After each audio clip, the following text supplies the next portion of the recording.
Welcome to the motherfucking relay where we're covering today's top boxing news. Squad Army, my Bomb Squad Nation. I just want to let you know that I am here. Your king is here. And we ain't going nowhere. For the war has just begun. What the fuck? I will rise again. I am strong. I am a king. They can't take my pride.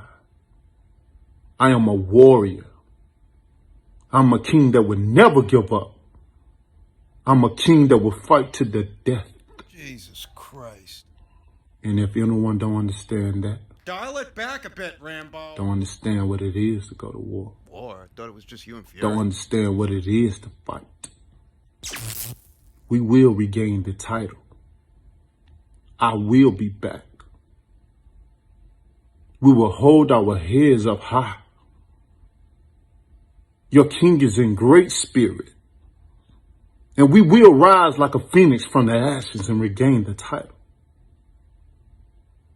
I'll see you in a few months. For the war has just begun. This guy's out of his fucking mind. You know, whether or not Deontay Wilder is laying it on this thick as a means to galvanize his fans, Excite them. get them all sized up, all excited for what could be a rubber match. Whether or not Deontay Wilder is doing all of this as an effort to sell the third fight, or he's actually this demented, is besides the point, because the reaction that this is going to get is only going to amplify the unrest we've been seeing already. The unrest we've been seeing since Saturday night.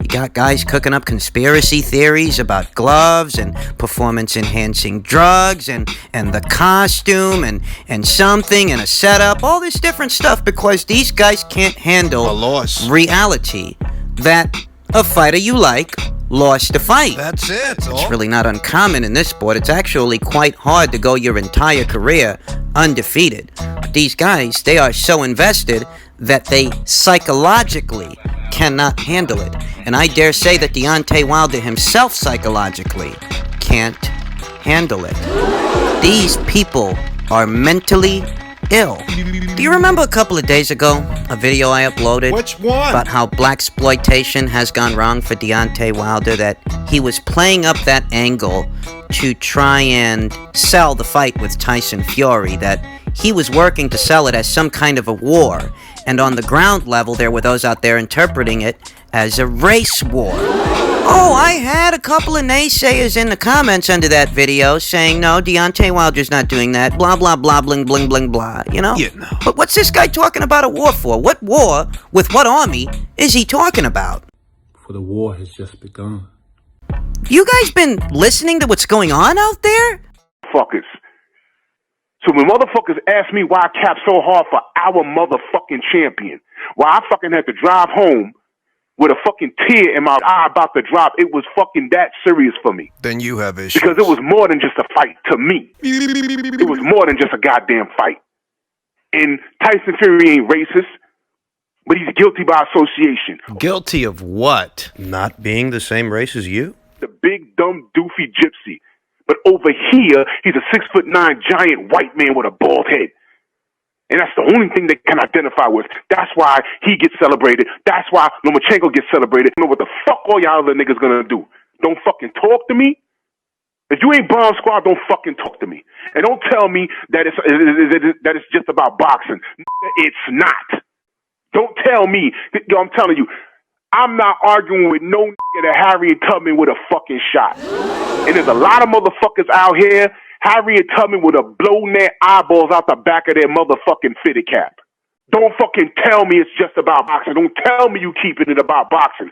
Now, do you remember when I told you that Deontay Wilder's fans aren't actually boxing fans, and what they like about him has very little to do with boxing? Do you remember when I told you that? Huh? Now do you see what I was talking about? Huh? He's saying Tyson Fury is guilty by association. Guilty of what? Huh?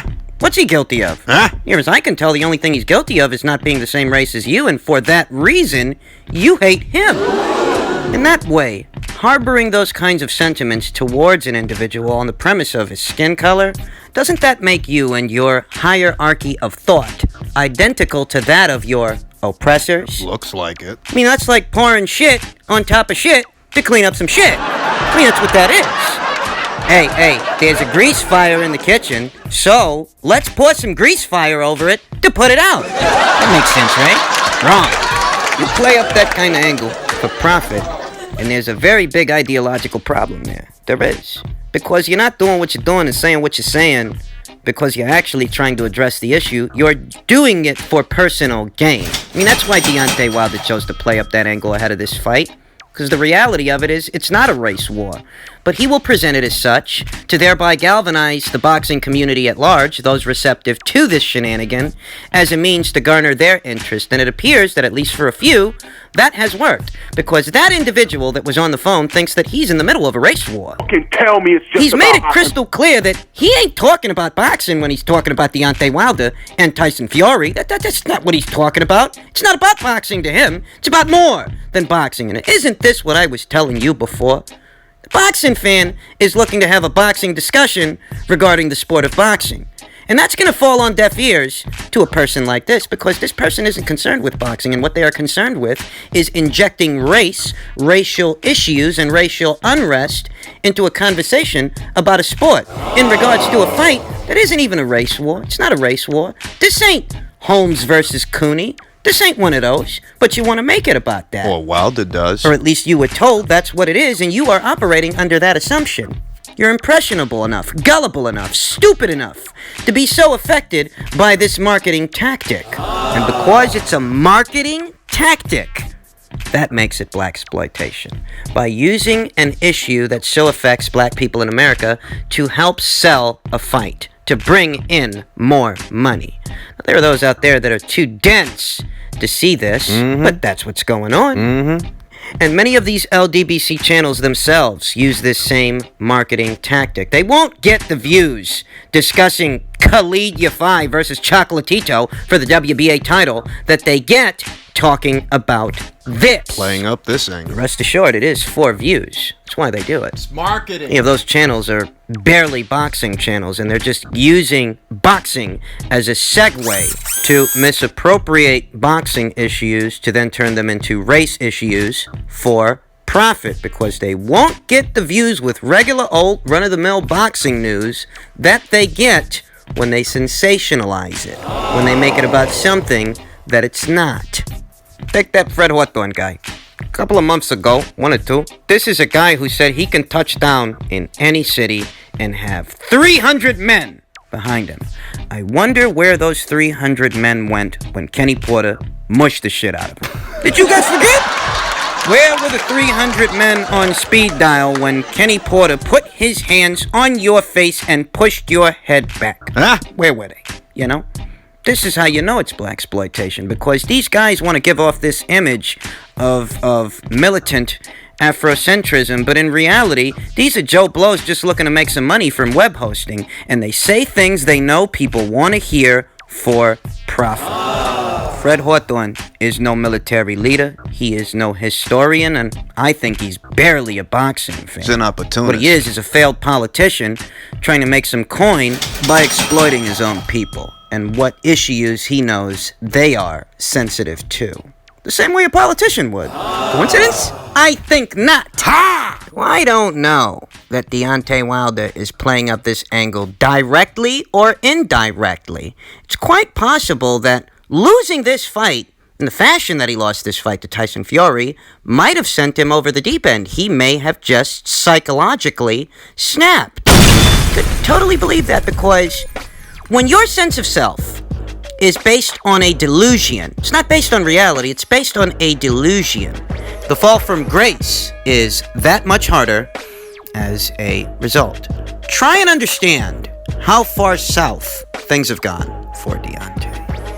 This fight with Tyson Fury was intended to be an alternative To AJ. that would raise his marquee value. I mean, at its base, that's really what it was. What they were trying to do. They didn't want the Joshua fight for the money that was being offered, so they decided to do this. And in doing this, you know, they wanted to build this fight. They poured a lot of money into it. The reported pay-per-view buys are somewhere in the realm of 850,000. I can go as far as rounding up because even if I do, 850,000 doesn't match the break-even point for the fight. The break-even point for the fight, given these astronomical guarantees that went to Tyson Fury, that went to Deontay Wilder, was 1.1 million pay-per-view buys. And if you don't surpass that break-even point, you don't get no upside. There ain't no back-end money. PBC fans love to bring it up. No, right? In other words, if these guys got anything out of this endeavor, Big if. Tyson Fury got a Ring Magazine belt, a WBC title, and about $30 million. Whereas Wilder, he got an ass whooping and $30 million. The problem for Wilder, however, is that he already turned down a more lucrative guarantee that would not have costed him anything. All he would have had to do was show up. Maybe it would have costed him his O and his belt. Maybe it wouldn't have. But he already turned it down, and that offer was worth more than this offer. You know what offer I'm talking about. The DAZN offer for $100 million. Now, a PBC fans, well, namely a Wilder fans, favorite go-to excuse for Wilder turning that down is that, Joshua lost the fight, so he wasn't going to get that anyway. Yeah, but he turned down the offer before Joshua lost the fight, so that's no excuse. I'll go back even further. Forget about the $100 million that DAZN offered this guy. Before DAZN even got involved and tried to mitigate, tried to mediate, Deontay Wilder was offered $15 million guaranteed and 40% of the upside of a Joshua pay-per-view. That 40% in and of itself likely would have been worth more than a meager $30 million. That's right. You guys see the kinds of figures that Anthony Joshua is normally associated with. Tack on that it's the undisputed heavyweight title fight, and what kind of money do you think it would have generated? What kind of money do you think Wilder would have got at 40% plus an additional $15 million guaranteed had he taken that offer instead of focusing all his attention on this? Essentially, he orchestrated his own downfall, and he did this due to his greed and his delusions of grandeur. Which brings me back to my original point. When your sense of self is based on a delusion as opposed to a reality, the fall from grace is that much harder. Hard enough to make your brain snap. Yeah. Oh yeah, You won't be able to deal with the reality of things. You won't. Because you've been living a lie. And reality itself is that much harder to deal with, to process, so you will resort to coping mechanisms, making yourself out to be a victim. No, it was the costume. Mark Breland shouldn't have thrown in the towel. This, that, and the other, you understand. He didn't hurt me. It's the 40-pound costume I wore to the ring that hindered my abilities, not the 273-pound man mowing me down like grass on his lawn, For Wilder, it could be that much harder to deal with because, in essence, he is the architect of his own demise. As he prioritized this situation, this was his alternative to what else was out there for him. Yet if he would have took what else was out there for him, Thought he was smart. he likely would have made more money, yes, but perhaps he would have won a fight. You never know. Perhaps he would have won, perhaps he would have lost, but he would have made more money than what he just made here, because this pay-per-view here doesn't look like it's got an upside. If you guys were supposed to clear 1.1 million pay-per-view buys to cover the costs, and you didn't, there ain't no upside. There ain't no back end. Right? And all of this is something you willingly walked into. That's a very hard reality to deal with, most of all for an individual whose sense of self is based on delusions. But Wilder's not the only one who shot himself in the foot. The people over there at the PBC, Fox, Showtime, Stephan Espinoza especially, they shot themselves in the foot too, Stephan Espinoza poured a lot of money into Wilder thinking he was going to stay in the Deontay Wilder business. Well, got double-crossed, more or less, because Wilder's on another network. He's on Fox. And Stephan Espinoza is left with what? What? Danny Garcia versus Ivan Redkach? Arlo versus Hogan? Okay, they took the guy that was bringing you in the most ratings for their PBC cards and sent him somewhere else to bring someone else ratings, to generate money for someone else. So you got left high and dry. The people over there at the PBC and Fox, they shot themselves in the foot because there was already a bigger offer on the table for this guy to make some money. He should have took You it. guys probably would have got a little piece of that money, No. Instead, you pour all your efforts into this, your finance, your people. You throw the kitchen sink at this thing, and what happens? It doesn't even break even. I mean, at minimum, what you can say is, had they let Deontay Wilder take either the $15 million guaranteed at 40% or the $100 million from DAZN, if they would have just let him take those offers, it wouldn't have come at a financial burden to them because they wouldn't have been the ones hosting the event. That burden would have been placed on the shoulders of Eddie Hearn, Matchroom, and Sky Sports. Eddie's a big boy. He's got broad shoulders. He can carry it. He can make sure that it's a successful event. And even if it wasn't, it wouldn't have been a burden to Fox or the PBC or anybody. It wouldn't have been their loss. It would have been Eddie and Matchroom's loss. But we all know it wouldn't have been a loss. We all know what that fight could have done had Deontay Wilder decided to take that offer. If they would have took the DAZN offer, it's the same principle. The burden of making sure that the fight is a financial success would not have been on the PBC or Fox. Now, you know, what do they got?